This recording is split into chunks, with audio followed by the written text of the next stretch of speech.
Bienvenue à notre semaine de prière. Bienvenue à tout bon internaute et là que je peux nous.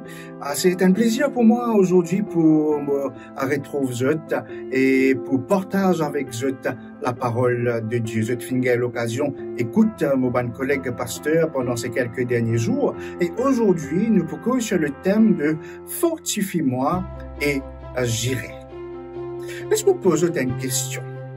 Est-ce qu'il est déjà arrivé dans la vie que tu te retrouves dans une circonstance, dans une situation qui fait que tu gagnes peur?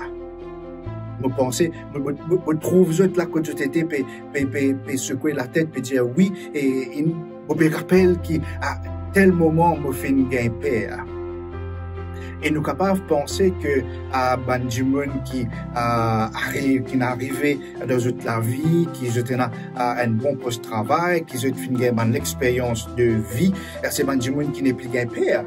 Mais laisse-moi donner quelques exemples de des gens qui sont bien connus d'ailleurs, qui ont une phobie et une la peur. Je me suppose qu'ils ont tout connu Oprah Winfrey, et qui célèbre, et Oprah li gagne peur, il dit nous qu'il gagne peur de prendre une décision. Ou alors, le grand militaire Napoléon Bonaparte, lui gagne peur et chat. Et moi, je me rappelle quand j'étais enfant, et moi ici, je tiens la peur, je ne suis pas content, ou alors je suis peur de chien. À chaque fois que je trouve un chien le chemin, je dégage, je traverse le chemin pour qu'il ne pas rencontrer ce chien-là ou qu'il ne pas galoper derrière moi. C'était ma peur. Et effectivement, la Bible, elle aussi, nous parle de la peur. En effet, il y a des experts qui lisent la Bible et je t'ai compté et je t'ai trouvé qu'il y en a à peu près 365 fois dans la Bible quand bon Dieu peut dire n'aie pas peur, pas besoin de gagner peur. Et là, tout simplement, premièrement, ça fait moi prendre conscience que peut-être que bon Dieu il a une promesse pour moi chaque jour pour qu'il ne m'ait pas besoin de gagner peur. Il y a un personnage en particulier dans la Bible qui nous peut considérer aujourd'hui. Ce personnage, c'est Josué. Et Josué, il retrouve à un certain moment donné de sa vie devant une circonstance que n'importe qui s'en a qui te retrouve dans sa situation là capable de pour gagner peur. Si nous lisons dans Josué le chapitre 1er, les versets 2 à 4, voilà ce qu'il nous dit. Il dit, nous, Moïse, mon serviteur, est mort. Maintenant, lève-toi, passe ce jour de toi et tout ce peuple pour entrer dans le pays que je donne aux enfants d'Israël. Tout lieu que foulera la plante de votre pied, je vous le donne, comme je l'ai dit à Moïse. Vous aurez pour territoire, depuis le désert et le Liban, jusqu'au grand fleuve, le fleuve de l'Euphrate, tout le pays des Hétiens et jusqu'à la grande mer vers le soleil couchant. Laisse-nous considérer un petit coup à quelle situation, à quelle circonstance est-ce que Josué peut faire face. La Bible dit à nous ici, quand bon Dieu peut cause avec Josué, il dit Moïse, mon serviteur, est mort. Ça, c'est la première chose. Moïse était quelqu'un qui était un écrivain, qui était un poète, qui était un guerrier, qui était un leader. C'était un démon qui était excusez-moi, qui était une aide ayant été appelé par Dieu, afin de délivrer le peuple d'Israël et qui dirige 2 millions de personnes du pays de l'Égypte. Et Josué, pour retrouver les bizarres, remplace un démon comme cela. Peut-être que si je prends dans un contexte actuel, peut-être qu'il me peut dire je une fake rentre dans une compagnie et là le directeur pour appeler pour dire tu connais mon péal à la retraite, mon envie que c'est toi qui viens le directeur ou la directrice de la compagnie. Est-ce qu'ils se pensaient que c'est une tâche facile? Voilà les circonstances. Les Tibétains, premièrement, remplacent Moïse. Ensuite, les Tibétains aident le peuple d'Israël, ces 2 millions de personnes, à traverser le Jourdain.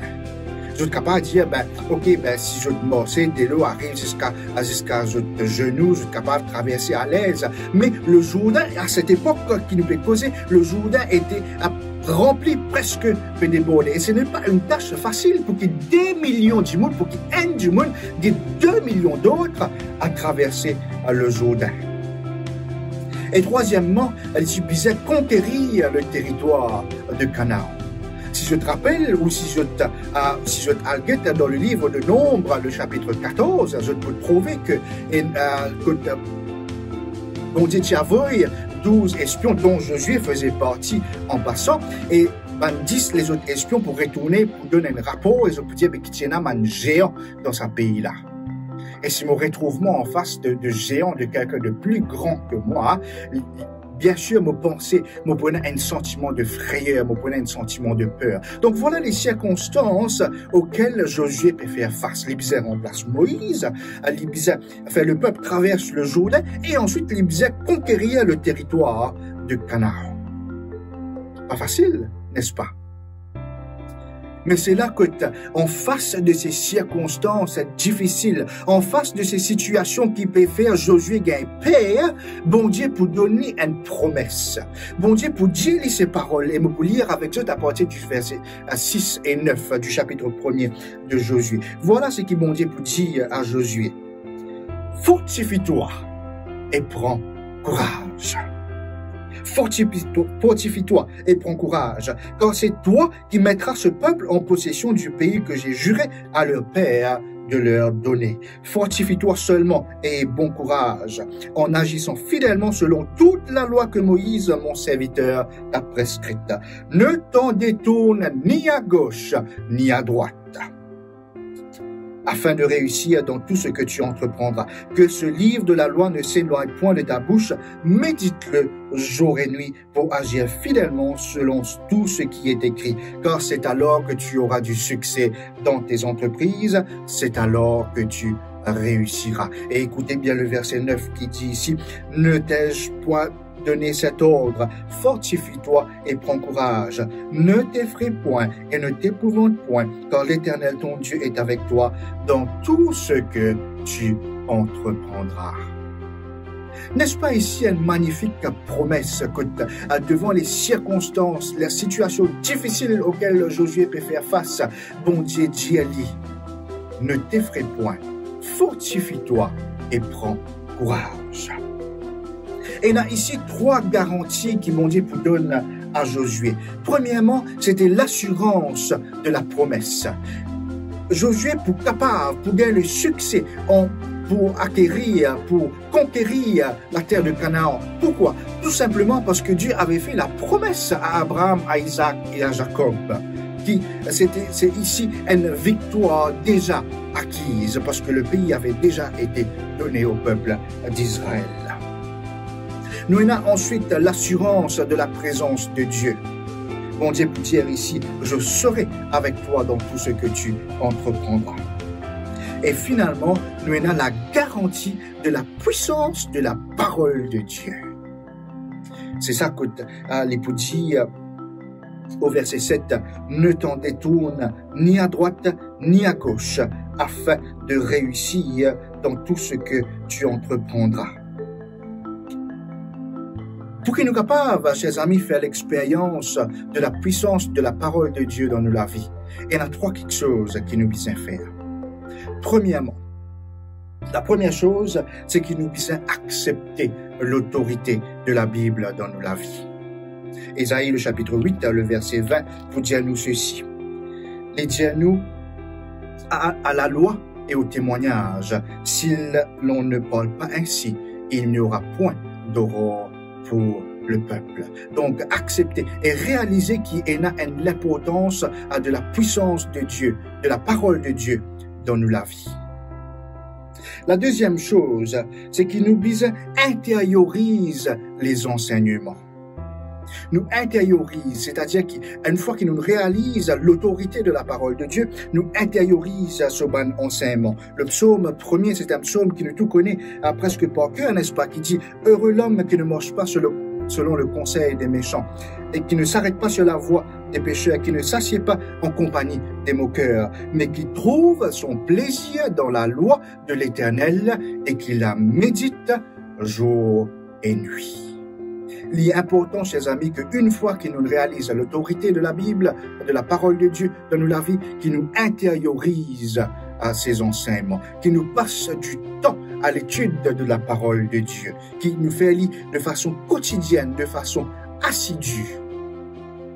Et finalement, nous disons aussi applique les principes qui nous trouvent dans la parole de Dieu. Le livre de Jacques, le chapitre 1er, le verset 22 pour dire nous ceci. Il dit à nous, mettez en pratique la parole et ne vous bornez pas à l'écouter en vous trompant vous-même par de faux raisonnements. Il dit à nous ici, nous répétons, mettez en pratique la parole. Voilà effectivement comment est-ce qu'il nous est capable de faire l'expérience de la puissance de la parole de Dieu dans la vie et trouve en cette parole notre force. Comme un bon Dieu il dit avec Josué, fortifie-toi et prends courage, ne crains rien, n'aie pas peur. C'est la même commande qui mon Dieu peut donner aussi aujourd'hui à toi et à moi. Et une fois qu'il nous fait l'expérience de la puissance de la parole de Dieu et qu'il nous prend sa courage, nous gagne la force qui bon Dieu peut de nous, c'est à ce moment-là qu'il nous est capable de dire effectivement, Seigneur, fortifie-moi et j'irai. Mais la prière, c'est que pour chacun d'entre nous, ça même la force qui bon Dieu il donne à Josué il y a plusieurs années, plusieurs milliers d'années de cela, qui ça même la force là, est capable d'être la vôtre et la mienne aussi. Allez avec la force du Seigneur, que le Seigneur vous bénisse tous. Amen.